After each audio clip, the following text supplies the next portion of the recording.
just don't go away again because it was a lot of work. Yeah, you know, can't guarantee that. So we're actually going to go away again. Yeah, no. For how long though? 3 weeks. No, you're joking. I've gone over 3. You told me 2. Nathan, you told me 2. Welcome to week 7. We are currently in Malta, which is absolutely beautiful. But back home, the boys are decking, building a pergola, painting.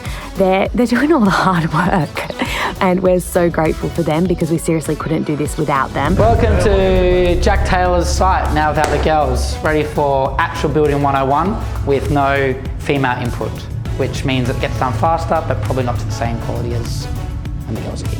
I like to rush things a little bit. But anyway, come through. Hold up, buddy. You can't get rid of us that quickly. There absolutely will be female input. Even though we've been on the other side of the world for the last 3 weeks, we are here to fill in all the gaps.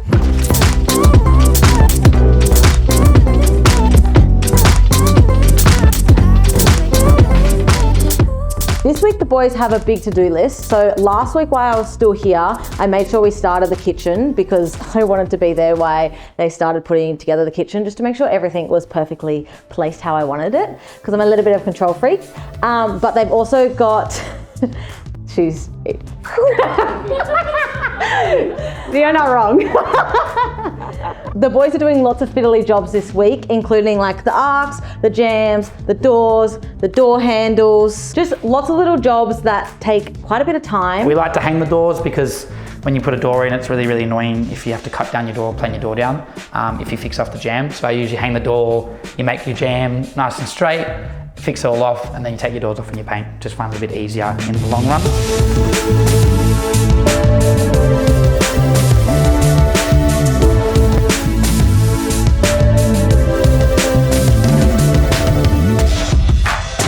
So one of the big and exciting projects that the boys were doing while we were away is our deck. I was quite sad to miss it because I do love building decks, but that's okay. We're super excited to be using EKODECK, and we're using a board from their Summit series in the color Fairhaven. It's a really awesome product which we've used once before, and it basically requires no maintenance. It's so easy to install. They have a range of different colors that you can choose from. So many different colors. You can order a sample pack online. And also different size boards, how wide they are.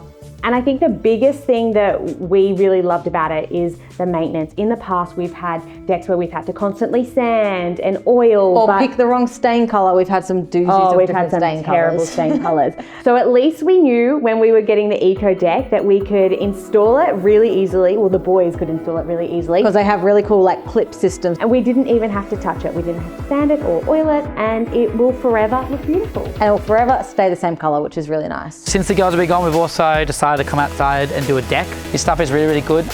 Super easy to clip on, really quick to install. Saves me so much time. We don't have to go through and screw everything off. The boys were amazing. Like we did it in like half a day. So it was way quicker than a normal deck. Yeah, it was just really fast, really quick, and no maintenance, kind of like a perfect decking material. So we're super excited to see what it looks like. I think it's going to really transform the backyard, and we've also used it on our front porch just to keep a bit of consistency. The timber underneath was about 20 to 50 mil out of level in some spots, and was pretty rotten. So we had to kind of reframe it up, which I did try and tell the girls because I didn't want to do that originally, but they were busy and I couldn't get a hold of them. So I had to kind of just make the call and reframe it. So I'm not really sure when Jack couldn't get a hold of us because my phone was on 24/7, available for him to call. But anyway, he obviously couldn't, but he knows us well enough that I did tell him before if it was like rotten or wasn't up to standard to redo the whole subfloors of the front porch. Because it's sometimes better, once again, to have the foundations right so that the final product looks good. And he knows that we want the final product to look perfect, so I'm glad that he redid that. And you also don't want any like bowing or bouncing later or like rotten timber falling over. None of that. So just make it perfect. So it's now level and it's now way better structurally. Did set us back a little bit on the budget. Luckily, we kind of did have a few leftover boards from the back deck that we could use for it. And I think it will look pretty nice, kind of tiny into the back and the front of the house. So I think it was a decent call. Let's hope the girls like it. When it comes to our living rooms and bedrooms, we've decided to add a feature wall into both of them. In our living room, we've got our VJ paneling, which just adds a little bit of interest, a little bit of a coastal vibe, which is what we're going for. And then in our bedrooms, we've done these like half wall bedhead feature walls. We've done like 1200 like demi-round kind of feature walls. I think that's the name. We'll put the name here. We basically did it to kind of create a bit of a bed head because it makes it a really beautiful feature in the room, and you don't have to have a bed head, but you can if you want to. And so we might paint them, we might leave them. It just adds a little bit of interest to otherwise a pretty simple room. And I feel like it definitely elevates it, especially once we add wall sconces as well. That kind of whole wall is a bit more sophisticated than just a plain, boring old wall. Yeah, and it's really not that expensive. Of course, it's a cost, but to add interest to a room is pretty affordable.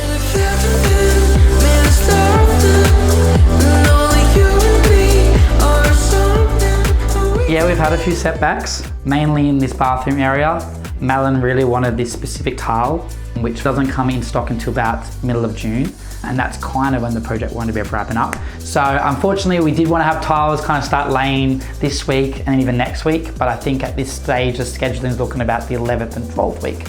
So for a 13-week challenge that needs to be done, we're probably looking more towards the 14th and 15th. So if they do blame me for being a slow builder, it was completely Madeline Child's fault. Sometimes when you are renovating on such a tight schedule like we are, stock just isn't available. We are adapting. We have pushed the tiling back to the end, and ABI have been so amazing, and they are working so hard to get the tiles that we need to us ASAP. And usually you can't get these things that fast. I think he's just having a big old whinge, and it just... But Madeline probably should have ordered them a little bit earlier. Maybe, but we've got lots to do. Like maybe a week earlier, but no, it was impossible to actually do that. They all like to whinge, but they have no idea.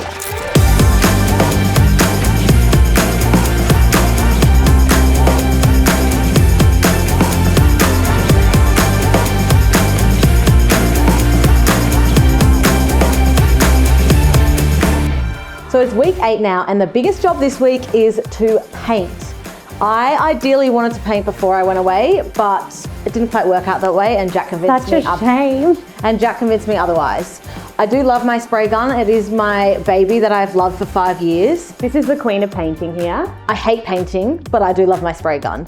And prepping for painting absolutely sucks. So that is one thing I'm very happy that I missed out on that. So the boys smashed that. They taped up all the windows. They covered all the cabinets in the kitchen, covered our little bench seat, although they didn't do that very well, but that's okay. We can sand that off. But Jack reassured me that he was the king of painting and that he would be just fine and there would not be one drop of paint when I got home. So I have passed on the baton to him. He has been taught by myself, so what could go wrong really? I haven't really had this much time without the girls on a project that they've been kind of so involved in. So it would be interesting to see how they receive all the work and if they're happy with it. I'm a little bit nervous. The painting is the biggest thing because I'm not a painter and they are very particular about their painting.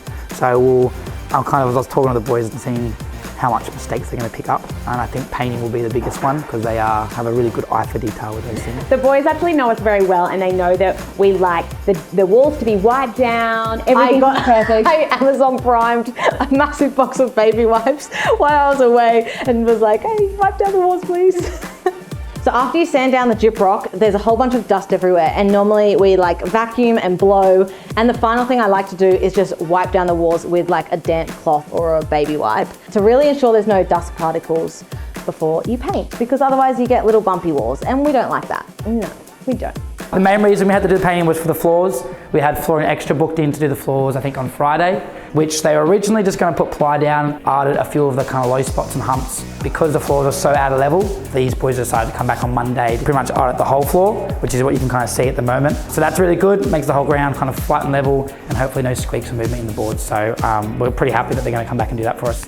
It's super important to have a really good base before you lay floorboards, and in old houses you often find that there's areas that aren't the same level and it's all a little bit out of whack. So we actually ended up having to get this team at Flooring Extra to audit the entire living room and hallway, which is a crazy big job, and it is quite an investment, but it's not something that you want to get wrong, because if you lay down the floorboards and there are levels out, Your floorboards will bounce and it just won't lay properly. and it will be terrible. It's worth the extra money spent. So the team at Flooring Extra came in and audited the entire living area, and now it's ready for floorboards.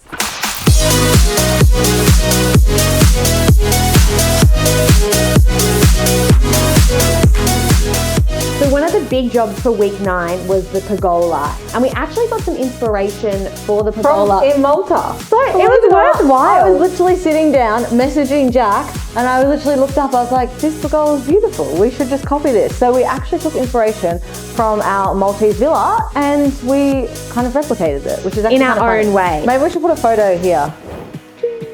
And we made some adaptations. The one in Malta didn't have any cover, but I wanted to create this space so that you could entertain while it was raining. So we put the clear sheets above, but you can barely see them. So it looks like a really cool pergola. So I'm really happy. We also looked into a couple of different materials. We were going to go for like a flat clear, which we were like really keen for at the beginning, and then we ended up finding a cheaper option that was like kind of the wavy, but you can't even see the wave because we didn't love the wave look at the beginning.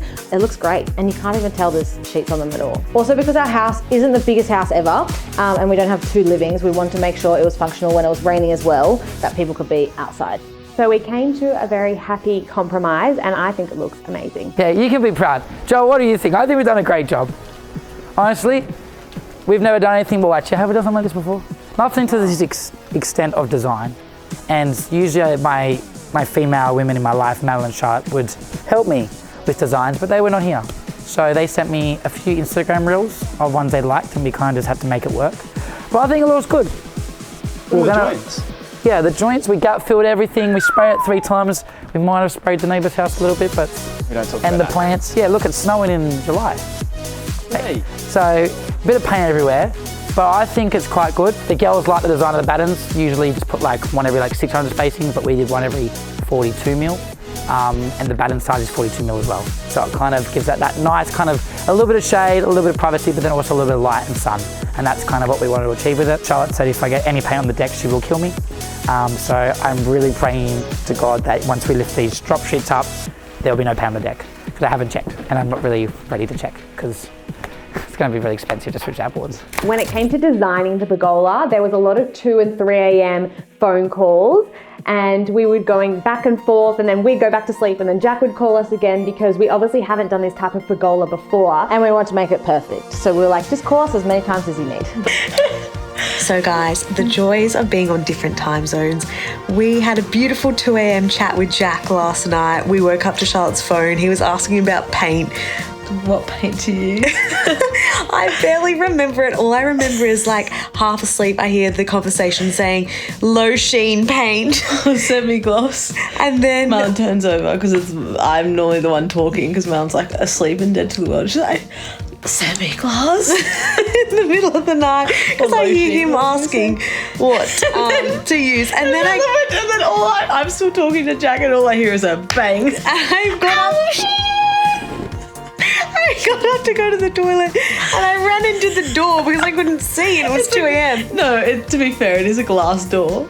And no, it wasn't the glass one, it was the toilet one. And then I woke up this morning, I was like, why do I have a sore face? And I was like, oh, that's right. In the middle of the night, I ran into the toilet door. Yeah, so this time zone's really messing with us. In one of our middle of the night phone calls, Jack rang us and was like, what colour white do you want to use? And I was like, we use Dover white.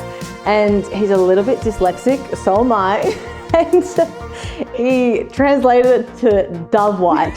And Dover white is white and Dove white is pink. So Jack came home with a 15-litre big tin of paint, which was probably like $250. And he was about to start painting the pergola. I literally laid back in bed and I was like, maybe I should just text him because knowing Jack, he'll forget what I told him and he'll just go and be like, oh, I can't remember which white. I didn't even think the Dove and the Dover. I nearly messaged him. I was like, no, don't micromanage him. He remembers, he'll be just fine. And then literally the next day, he's like, Charlotte, I got pink paint. I was like, yeah, Dover, Dove. They're different. I mean, anyone want a big tin of Dove paint? Go for it. Let me know, because I have pink paint I don't know what to do with. Maybe we can do a feature. Maybe one of the bed heads can be pink.